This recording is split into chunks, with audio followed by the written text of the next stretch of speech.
राज्य शैक्षिक अनुसंधान एवं प्रशिक्षण परिषद उत्तराखंड के तत्वावधान में मैं हिंदी शिक्षण के अंतर्गत प्रकाशी सेमवाल, सहायक अध्यापिका, राजकीय उच्च प्राथमिक विद्यालय मेहरगांव, विकासखंड थौलधार, जिला टिहरी गढ़वाल से हूँ। आज मैं आपको कक्षा 7 हिंदी विषय के अंतर्गत पाठ 11 जो कि शीर्षक का नाम है रहीम के दोहे पढ़ाने जा रही हूँ। रहीम के दोहे में जो शिक्षण के अधिगम बिंदु हैं वे कुछ इस प्रकार से हैं। सर्वप्रथम हम रहीम के दोहों का सस्वर वाचन करेंगे।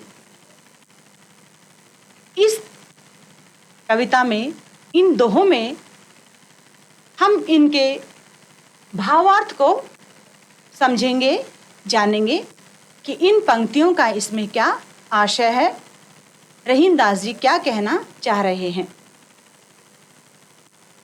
इसके बाद इसमें कुछ कठिन शब्द आए हैं, उनके अर्थ को हम जानने का प्रयास करेंगे ताकि हम भावार्थ को भली भांति समझ पाए।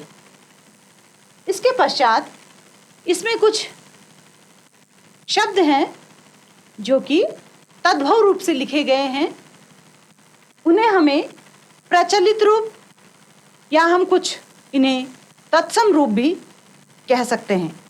तो इन शब्दों को हम जानेंगे कि वे शब्द कौन से हैं जो तत्सम रूप में आते हैं।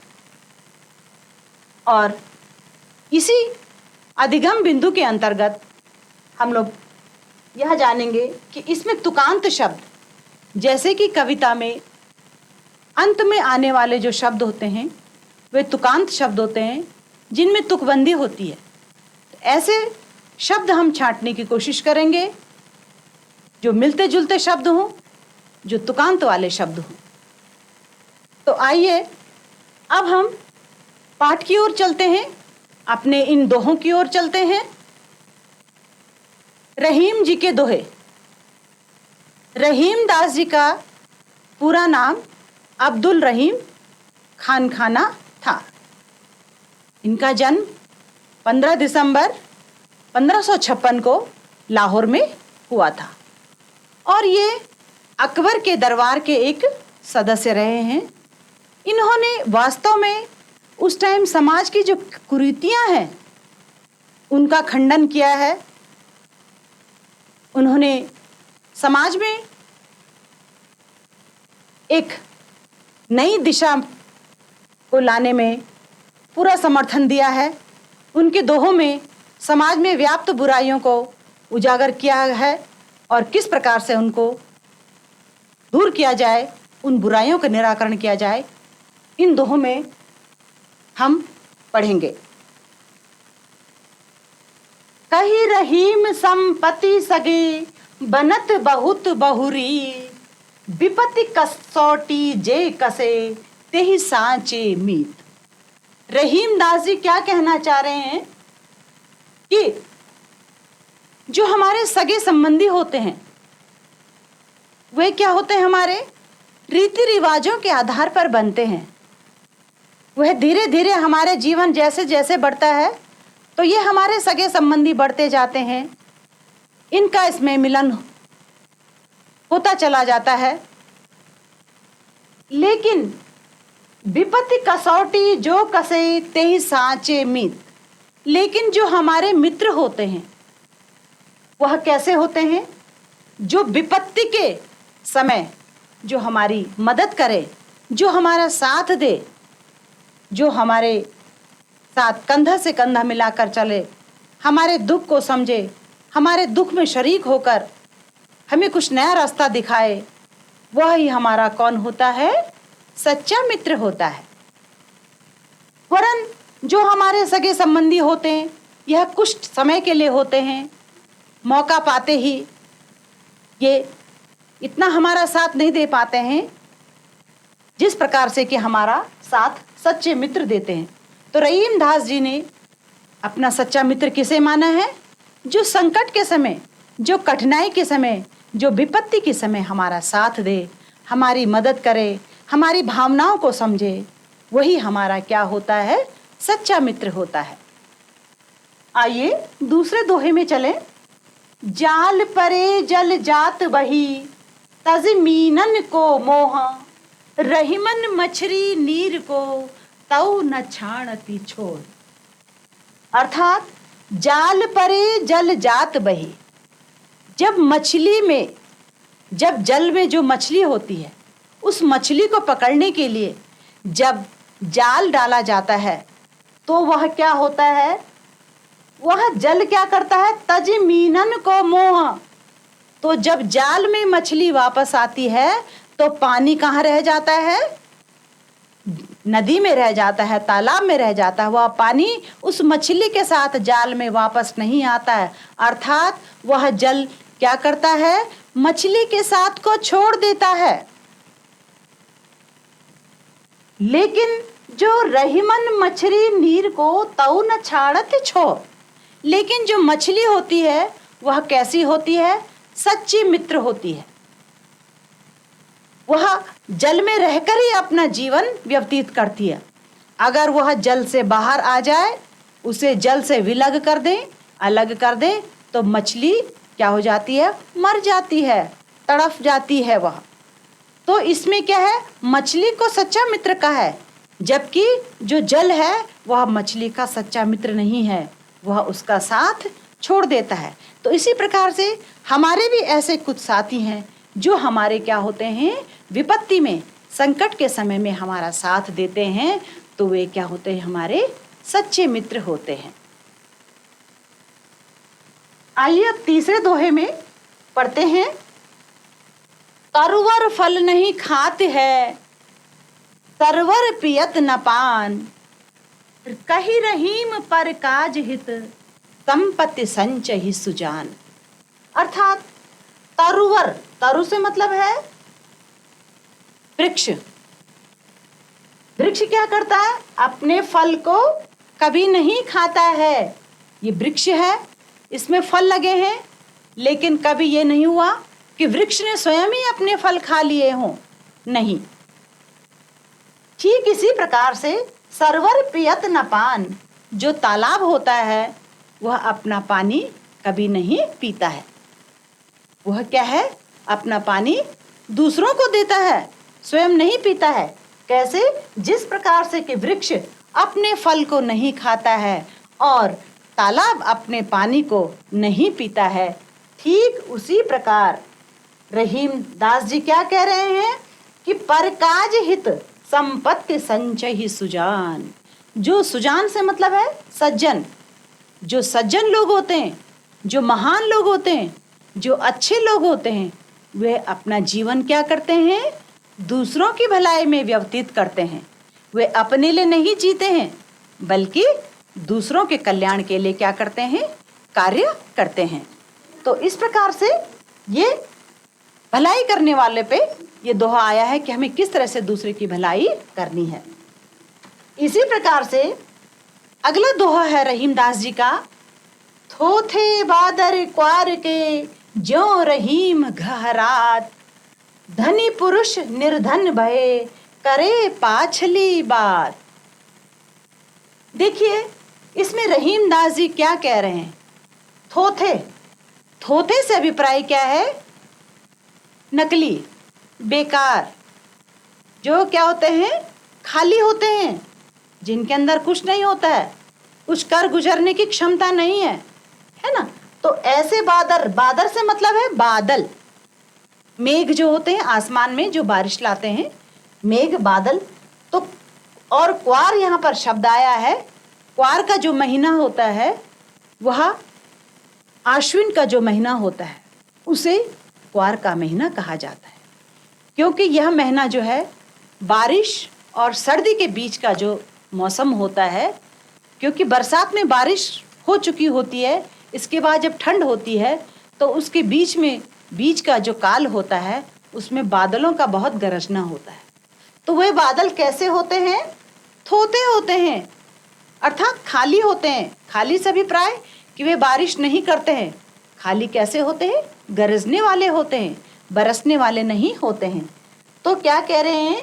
रहीमदास जी कह रहे हैं कि जिस प्रकार से कि क्वार के महीने के अर्थात आश्विन के महीने के जो बादल होते हैं वो बेवजह गरजते हैं, बारिश करने में अक्षम रहते हैं, बारिश नहीं कर पाते हैं।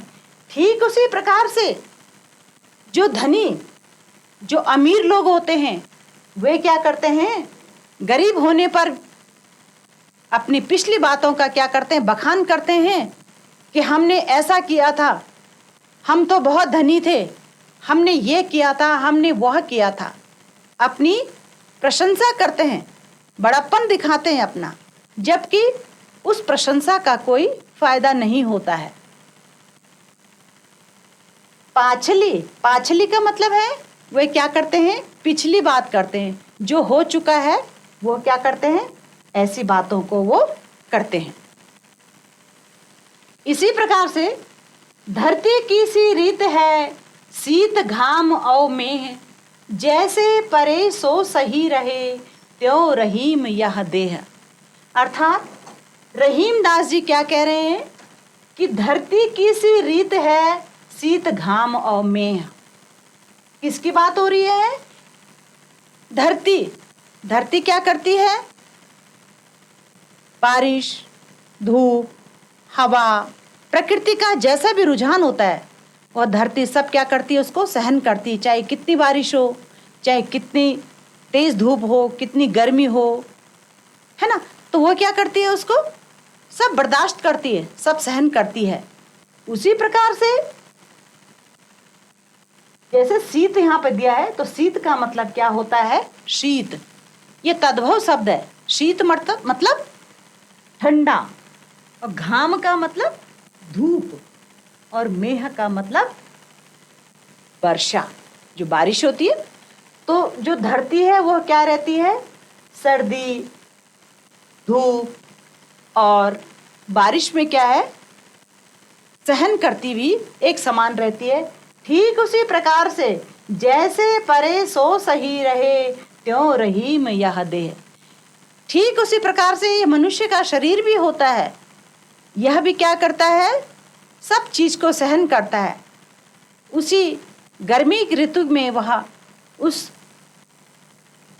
तपती हुई धूप को सहन कर लेता है। बरसात का जो पानी है उसको भी वह सह लेता है।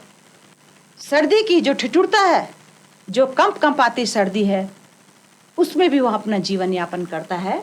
ठीक उसी प्रकार से जैसे कि यह धरती सहन करती है, ऐसे ही हमारा शरीर भी है। तो धरती की तुलना इसमें किससे की है? शरीर से की है। तो इससे पूर्व मैंने इसके भावार्थ को बता दिया है। एक बार फिर से हम इसका दोहरावलोकन करते हैं, इसको दोहराते हैं ताकि आप भली भांति समझ जाएं।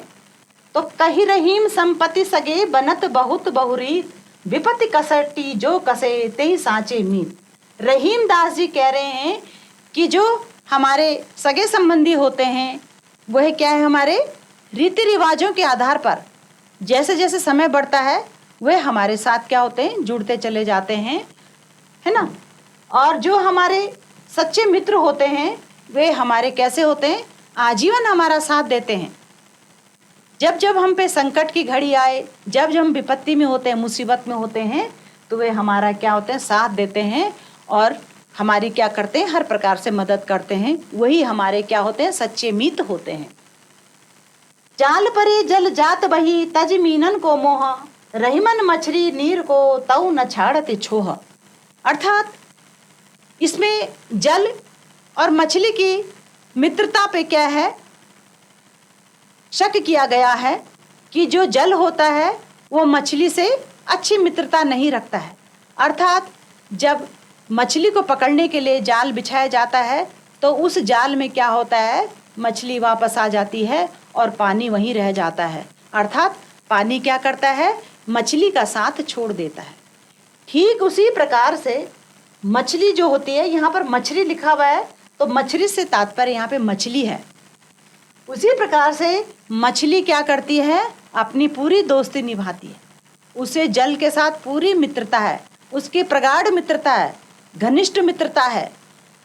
जब वह पानी से बाहर आती है तो बिन पानी के नहीं रह पाती, वह तड़फते हुए दम तोड़ देती है, मर जाती है। तो वह अपने जो जल है उसको अपना सच्चा मित्र मानती है, क्योंकि उसके न होने पर वह जीवित नहीं रह पाती है। तरुवर फल नहीं खाते हैं, सरवर पियह न पान, कही रहीम पर काज हित संपत्ति संचय सुजान। कि वृक्ष कभी अपने फल को नहीं खाता है, उसी प्रकार से तालाब भी अपने पानी को कभी नहीं पीता है। ठीक उसी प्रकार से जो सज्जन लोग होते हैं, जो भले मानुष होते हैं, वे क्या करते हैं, अपने लिए नहीं जीते बल्कि दूसरों की भलाई में अपना जीवन को व्यतीत करते हैं। किसी पर कोई मुसीबत है, किसी पर कोई संकट आन पड़े तो वे उनकी भलाई के लिए उद्यत रहते हैं, तैयार रहते हैं। थोथे बादर क्वार के जो रहीम गहरात, धनी पुरुष निर्धन बहे करे पाछली बात। अर्थात जो क्वार का महीना है, जो आश्विन का महीना है, उसमें क्या होते हैं, बादल बे मतलब में गरजते हैं, बरसते नहीं हैं। है? कैसे? वे क्या हैं? वे क्या हैं? गरजते हैं, बरसते नहीं हैं।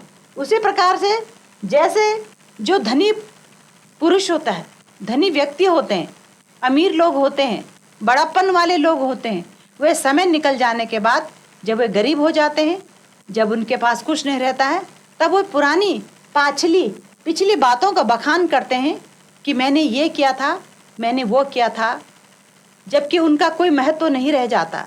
जब समय निकल जाए तो फिर उस अमीरियत का कोई महत्व नहीं रह जाता है। वह क्या होती है, खाली बात, खोखली बातें रहती हैं। वह धरती की सी रीत है, शीत घाम और में, जैसे परे सो सही रहे त्यों रहीम यह देह। क्या कह रहे हैं कि धरती की रीत माने जो धरती की जो प्रवृत्ति होती है वह कैसी होती है, सहन करने वाली होती है।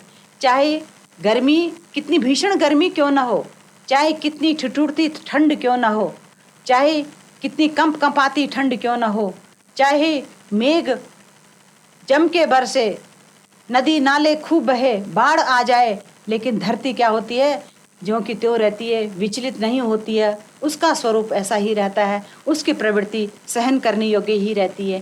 ठीक उसी प्रकार से मनुष्य भी क्या होते हैं, ऐसे ही उनको रहना चाहिए। उन्हें भी क्या है, गर्मी हो, सर्दी हो, वर्षा हो, कैसा भी मौसम हो, वे क्या करते हैं, अपने शरीर को वो उस योग्य बनाए रखते हैं, उसके अनुकूल बनाए रखते हैं। तो इस प्रकार से ये भावार्थ हुआ, ताकि आप भली भांति इसको समझें। 2 बार इसका यहाँ पे आशय स्पष्ट किया गया है, व्याख्या कर दी गई है। आइए अब हम कठिन शब्दों की ओर चलते हैं, उनके अर्थ किस प्रकार हैं, क्योंकि भावार्थ तभी समझ में आएगा जब आप उनके अर्थों को समझेंगे। तो इसमें कुछ शब्द आए हैं, जैसे संपत्ति है। संपत्ति का अर्थ है धन, दौलत, जायदाद, मकान, दुकान, इसमें सब चीज़ आ जाती है संपत्ति में। संपत्ति केवल रुपया पैसा से नहीं है, जितना भी हमारे पास क्या होता है, धन, जायदाद, धन दौलत, ये सब क्या है, हमारी संपत्ति में आता है। विपत्ति, विपत्ति का मतलब है संकट, मुसीबत, आपत्ति, जो कठिन समय होता है उसे हम विपत्ति कहते हैं। फिर है सांचे, सांचे का मतलब है सच, सत्य। मीत, मीत का अर्थ है मित्र, सखा, दोस्त, बंधु। मीनन, मीनन का अर्थ है मछली। दोहे में मछली भी आया है शब्द, मीनन भी आया है, तो इसका मतलब है यह मछली शब्द है। फिर है सुजान, सुजान का अर्थ है सज्जन, सज्जन व्यक्ति। फिर है बादर, बादर, बादर का अर्थ है बादल, मेघ, घन, इसके और भी इसके पर्याय हैं। इसी प्रकार से निर्धन, निर्धन गरीब, जिसके पास धन नहीं, जिसके पास संपत्ति नहीं, वह कैसा है? निर्धन है। फिर है मेहा। मेहा क्या है? वर्षा, जो बारिश है उसका अर्थ है। देह, और देह का अर्थ है शरीर। आइए अब इस पाठ में कुछ ऐसे प्रश्न हैं जिनके उत्तर आपको देने हैं। जैसे है, आप अपना सच्चा मित्र किसे मानते हैं? जैसे रहीम दास जी ने तो कहा है कि जो विपत्ति के समय काम आए, जो मुसीबत के समय काम आए, वही कौन होता है? सच्चा मित्र होता है। तो ऐसे ही आपके भी मित्र होंगे जो आपके साथ कैसा व्यवहार करते होंगे, वो आपको देखना है और लिखना है कि आपके ऐसे कौन से मित्र हैं, आप किनको अपना मित्र मानते हैं, जो वास्तव में मित्र कहलाने लायक होते हैं। दूसरा प्रश्न है, रहीम ने क्वार के मास में गरजने वाले बादलों को थोथा क्यों कहा है? अर्थात जो आश्विन महीने में, जो क्वार के महीने में जो बादल हैं वो कैसे हैं? गरजने वाले हैं, हल्ला करने वाले हैं। आसमान में उनकी क्या होती है? खाली गिड़गिड़ाहट सुनाई देती है, उनसे कोई बारिश नहीं होती है। तो उनको ऐसा थोथा क्यों कहा गया है? तो थोथा से अर्थ है जो खालीपन है, जिसमें जो कुछ खाली बोलने के होते हैं। ऐसे भी व्यक्ति होते हैं जिनकी बातें भी थोती होती हैं, कह देते हैं हम ये कर देंगे वह कर देंगे, लेकिन जब करने की नौबत आती है तो कुछ नहीं होता है। तो ऐसे कुछ लोग भी होते हैं जिनकी बातें क्या होती हैं? थोती होती हैं। ठीक उसी प्रकार से जैसे कि क्वार के महीने के बादलों को थोथा कहा गया है। इसी प्रकार से रहीम दास जी ने धरती की सहनशीलता की तुलना किससे की है? जैसे कि पूर्व में भी भावार्थ में आया है कि जो धरती की जो सहनशीलता है वह मनुष्य के शरीर जैसी ही है, क्योंकि इसी धरती पे ही वो मनुष्य रहता है। जैसी जलवायु इस धरती पे है, जैसा मौसम, प्रकृति का जैसा रुझान रहता है, मनुष्य भी उसी तरह क्या करता है? जीवन को व्यतीत करता है। तो मनुष्य का शरीर भी धरती की तरह सहनशील बताया गया है। इसके पश्चात आइए हम कुछ शब्दों पर नज़र डालते हैं। जैसे इन्हें हम प्रचलित शब्द भी कह सकते हैं और कुछ इस प्रकार भी कहें कि ये तत्सम रूप भी होते हैं। तो इसमें तद्भव रूप दिए हैं। रहीम जी की जो दोहों में है वो इन शब्दों का प्रयोग किया गया है, जबकि इसके विपरीत जो ये प्रचलित शब्द होते हैं, जो इनका तत्सम रूप होता है, वो आपको क्या होता है? तो ये देखिएगा, तो आपको विपत्ति इस तरह से ये लिखना है। विपत्ति, विपत्ति इसमें क्या है? इसमें आधा तो फिर पूरी तो विपत्ति है ये। इसी प्रकार से बादर है, तो बादर को कैसे लिखेंगे? बा द, ये बादल हो। इसी प्रकार से मछली है, तो मछली को प्रचलित रूप में इस प्रकार से आ जाएगा मछली। और इसी प्रकार से जो शीत है वो शब्द है शीत। शीत का अर्थ है ठंडा। शीत का अर्थ ठंडा है। तो यह क्या है? ये इनके प्रचलित रूप हैं। तो अब हम कुछ ऐसे शब्दों को देखते हैं जो तुकांत वाले शब्द होते हैं। हालांकि आपको ये गृह कार्य से के अंतर्गत है, ये आपको घर से करके लाना है। तो देखते हैं, ऐसे पाठ में कुछ शब्द आए हैं, जैसे रीत मीत है। तो इसी प्रकार से आप देखेंगे इन शब्दों में, देखिए आप, ये रीत आया है, रीत का मीत है, अर्थात इनके अंत में जो तुक है, जो शब्द है, शब्द के अंत में क्या है? मिलते जुलते शब्द हैं। इसी प्रकार से मुहा और छोहा। इसी प्रकार से पान सुजान, और इसी तरह से गहरात और बात। ये क्या है? तुकांत वाले शब्द हैं, मेहा और देह। तो आप समझ रहे होंगे कि तुकांत शब्द किसे कहते हैं। तो ये आपके पास एक उदाहरण दिया है, ऐसे दोहों में आए हुए आपने अन्य उदाहरण इसी प्रकार से लिखने हैं। आशा करती हूँ कि आपने ये समझा होगा। इसके पश्चात कुछ और गृह कार्य आपके लिए है, जैसे है निम्नलिखित दोहों को पूरा कीजिए। यूँ तो आपको सभी दोहे याद करने हैं और अपनी कॉपी में लिखने हैं, लेकिन यहाँ पर ये 2 दोहे पूछे गए हैं, तो इसकी शुरू की पंक्तियाँ कही रहीम और ये डैश डैश आगे आपको भरना है और इस प्रकार से इसको आपने क्या करना है, पूरा करना है। तो यह आपका क्या हो गया, दोहा पूरा हो जाएगा। ऐसी तरुवर फल नहीं खाते हैं, सरवर पियत न पान, है ना। और ये कही रहीम संपत्ति संचयी, पर काज हित संपत्ति संचय सुजान। इस प्रकार से आपके पास जो दोहा आया आपको याद करना है और फिर उसको अपनी अभ्यास पुस्तिका में आपने लिखना है। तो आपका जो ये हमारा दोहा जो पाठ था रहीम दास जी का, यह यहीं पर समाप्त होता है। आपने इस पाठ के अंतर्गत भावार्थ पर समझा होगा, शब्दार्थ को समझा होगा, इसके तत्सम रूप समझे होंगे और आप साथ साथ आपके लिए गृह कार्य भी है। और इस पाठ के जो समझ कितनी विकसित होती है, जो रहीम दास जी ने बहुत पहले ये बात कही थी, आज भी हम अगर अपने उसके जीवन में देखते हैं तो आज भी हमारे लिए उतनी ही महत्वपूर्ण ये बातें रहती हैं कि किस तरीके से हमें अपनी दिशा का निर्धारण करना है, अपने जो मित्र हैं वो हमें कैसे मित्र हमें बनाने हैं, हमारा स्वभाव किस प्रकार का हो, हमारे विचार किस प्रकार के हों, समाज में हम किस प्रकार का एक माहौल दे रहे हैं, समाज में हमारा कैसा आचरण हो रहा है, यह हम हमारे स्वयं पर निर्भर है कि हम अपने व्यवहार को किस तरीके से समाज में लोकप्रिय बना सकें। अपने अच्छे व्यवहार से, अपने उत्तम व्यवहार से दूसरों की भलाई करें, मैं की भावना न होते हुए दूसरे की परमार्थ की भी हम बात करते हैं। तो रहीम दास ने ये दोहे बहुत पहले लिखे थे जो कि आज भी हमारे जीवन में उतने ही महत्वपूर्ण हैं। तो हम अपने जीवन में इन विचारों को उतारेंगे और अपने जीवन को साकार करेंगे।